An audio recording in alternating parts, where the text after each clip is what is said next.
கர்க சம்ஹிதை 2ஆம் அத்தியாயம். வியாசமாமுனிவரின் இயக்கங்களின் விளக்கம்.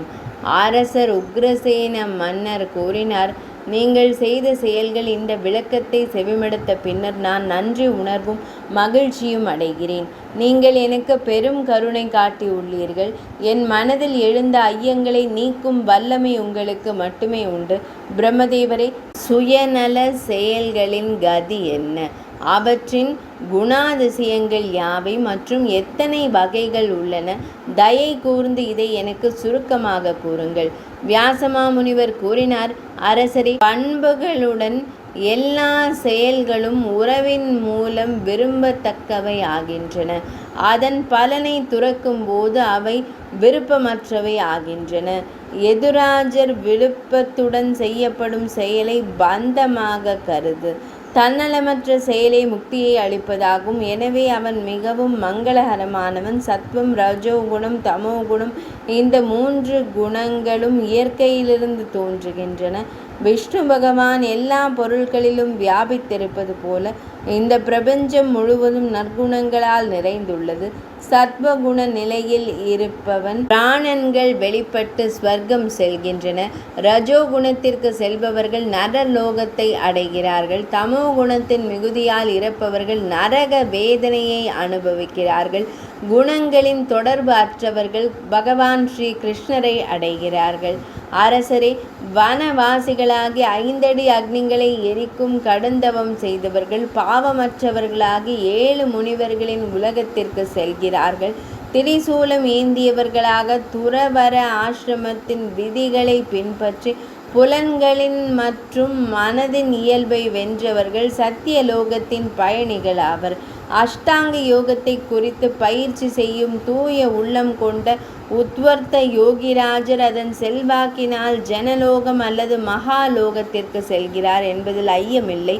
யாகம் செய்பவர் இந்திர லோகத்தில் பல ஆண்டுகள் வசிப்பார். தானம் செய்பவர் சந்திரலோகத்திற்கும் விரதம் இருப்பவர் சூரிய உலகத்திற்கும் செல்கிறார்கள்.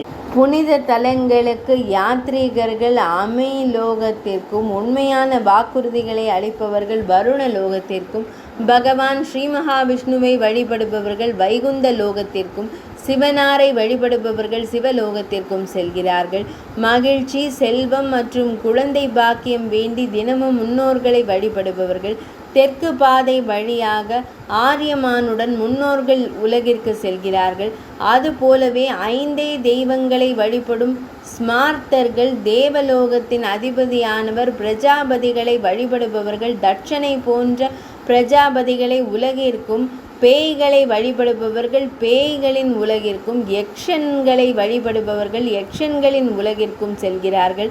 அரசரே, அவருடைய பக்தர்கள் அவருடைய உலகிற்கு செல்கிறார்கள். இதில் எவ்வித ஐயமும் இல்லை.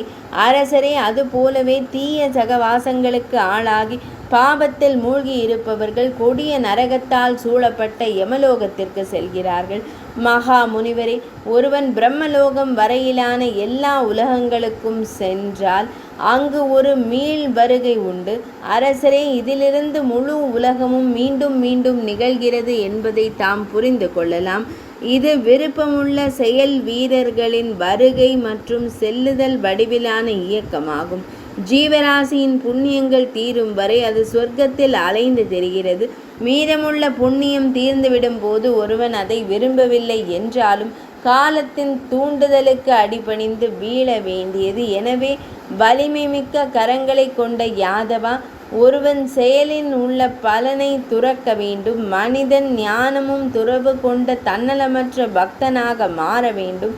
பின்னர் அன்பு எனும் பக்தியால் ஒருவன் ஹரி பகவான் ஸ்ரீஹரியின் பக்தர்களுக்கு பிரியமானவனாகி பாதுகாப்பை அளிப்பவர்களும் பரமஹம்சர்களால் சேவிக்கப்படுபவர்களுமான பகவான் ஸ்ரீ கிருஷ்ணச்சந்திரரின் தாமரை திருவடிகளை வழிபட வேண்டும். பிடிவாதமாக எல்லா உலகங்களையும் அழிக்கும் மரணம் கூட பரம புருஷோத்தமனின் அந்த இருப்பிடத்தை அடையும் போது அடங்கிவிடுகிறது. அரசர் உக்கிரசேன மன்னர் கூறினார், இறைவா, எல்லா உலகங்களும் அவர் ஒரு துறவி என்று அழைக்கப்படுகிறார். இது சந்தேகமின்றி என் இதயத்தில் எல்லா உலகங்கள் மீதும் பற்றின்மையை ஏற்படுத்தி உள்ளது. பிரம்மதேவரே, ஒரு ஜீவன் சென்று திரும்பாததும் எல்லாவற்றிற்கும் அப்பாற்பட்டதுமான பகவான் ஸ்ரீ கிருஷ்ணச்சந்திரனின் அந்த உன்னத இருப்பிடம் எங்கே இருக்கிறது? தயை கூர்ந்து அதை எனக்கு கூறவும். ஸ்ரீ வியாசமா முனிவர் கூறினார், பிரபஞ்சத்திற்கு அப்பால் உயிரினங்கள் ஒருபோதும் திரும்பாத சந்திரன் என்னும் பகவான் ஸ்ரீ கிருஷ்ணரின் இருப்பிடம் அமைந்துள்ளது. ஞானிகள் அதை கோலோகதாம், பரம்பொருளின் உன்னத இருப்பிடம் என்று அழைக்கிறார்கள். 50 கோடி யோஜனைகள் பரந்துள்ள இந்த பிரபஞ்சம் உயிரினங்களால் நிரம்பி வழிகிறது. அதற்கு அப்பால் பிரம்ம திராபம் எனப்படும் ஒரு நீர்நிலை உள்ளது. அது இதைவிட 2 மடங்கு, அதாவது 100 கோடி யோஜனைகள் பரந்தது. அதில் இந்த பிரபஞ்சம் ஒரு அணுவை போல தோன்றுகிறது. இதற்கு அப்பால் கோடிக்கணக்கான பிற பிரபஞ்சங்கள் உள்ளன. அதற்கும் அப்பால் கோலோகம் உள்ளது. அங்கு சூரிய ஒளி இல்லை, சந்திர ஒளி இல்லை, நெருப்பு இல்லை, காமம், கோபம், பேராசை, பற்று ஆகியவற்றிற்கு அங்கு இடமில்லை. துக்கம் இல்லை, முதுமை இல்லை, மரணம் இல்லை, பலி இல்லை, இயற்கையோ காலமோ இல்லை. அப்படி இருக்க குணங்கள் எப்படி உள்ளே நுழைய முடியும்? விவரிக்க முடியாத சப்த பிரம்மன் வேதங்கள் கூட அந்த உலகத்தை விவரிக்க இயலாதவை. பகவான் ஸ்ரீ கிருஷ்ணரின் ஒளியால் வெளிப்பட்ட எண்ணற்ற ஆலோசகர்கள் அங்கு வசிக்கின்றனர். அரசே, அவர்கள் புலன்களையும் மனதையும் வென்று வெட்கமற்ற பக்தர்கள், அதாவது உலக பொருட்களின் மீது பற்று இல்லாதவர்கள், அனைவர் மீதும் சமமான பாசம் கொண்டவர்கள், எப்போதும் பகவான் ஸ்ரீ கிருஷ்ணரின் தாமரை திருவடிகளின் அமிர்தத்தில் மூழ்கி இருப்பவர்கள், அன்பும் பக்தியும் நிறைந்தவர்கள், மேலும் என்றென்றும் ஆசைகளிலிருந்து முற்றிலும் விடுபட்டவர்கள். அவர்கள் மட்டுமே எல்லா உலகங்களையும் கடந்து கடவுளின் அந்த உன்னத இருப்பிடத்திற்கு செல்கிறார்கள். இதில் சிறிதும் ஐயமில்லை. இது ஸ்ரீ கர்க சம்ஹிதையின் விஞ்ஞான காண்டத்தில் நாரத மாமுனிவர் மற்றும் பகுலாஸ்வ மன்னருக்கு இடையிலான சம்பாதம் என்றழைக்கப்படும் உரையாடலில் உருவான வியாச தேவரால் இயக்கங்களின் விளக்கம் என்ற தலைப்பு கொண்ட 2ஆம் அத்தியாயம் இனிதே நிறைவடைந்தது.